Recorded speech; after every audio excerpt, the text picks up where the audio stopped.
বিসমিল্লাহির রহমানির রহিম। বর্তমানে মুক্তমনা নামে একটি গোষ্ঠী রয়েছে, যারা মনে করে ধর্ম মানেই অন্ধবিশ্বাস। তারা ভাবে ধর্ম মানুষকে পিছিয়ে রাখে এবং ইসলাম যুক্তিকে মানে না। কিন্তু বাস্তব সত্য হলো, ইসলামই একমাত্র ধর্ম যা বারবার মানুষকে ভাবতে, অনুসন্ধান করতে, প্রমাণ খুঁজতে উৎসাহ দিয়েছে।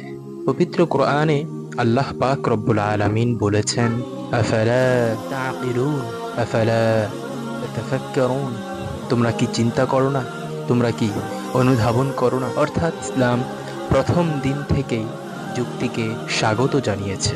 মুক্তমনাদের প্রথম প্রশ্ন হলো, ধর্ম কি বিজ্ঞানের বিরোধী? আচ্ছা, চলুন আমরা মুক্তমনাদের কিছু প্রশ্ন নিয়ে তার পর্যালোচনা করি।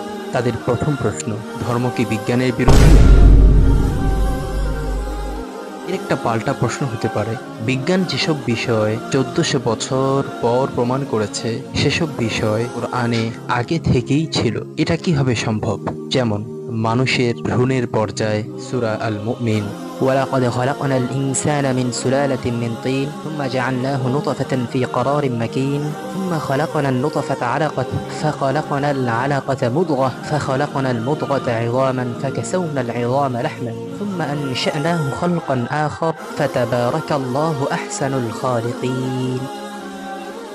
অর্থাৎ নিশ্চয় আমি মানুষকে সৃষ্টি করেছি মাটির নির্যাস থেকে, তারপর তাকে স্থাপন করেছি একটি নিরাপদ স্থানে ক্ষুদ্র শুক্রবিন্দু রূপে, তারপর সেই শুক্রবিন্দুকে করেছি ঝুলন্ত বস্তু, তাকেই বলা হয় আলাকা। তারপর আলাকাকে করেছি জীবাণু মাংসের মতো, যা মুদগাহ বলা হয়। এরপর সেই মাংসপিণ্ডে অস্থি সৃষ্টি করেছি এবং অস্থিকে মাংস দ্বারা আবৃত করেছি, অবশেষে তাকে দিয়েছি ভিন্ন আকৃতি। অতএব মহান আল্লাহ পাক রব্বুল আলামিন শ্রেষ্ঠ স্রষ্টা।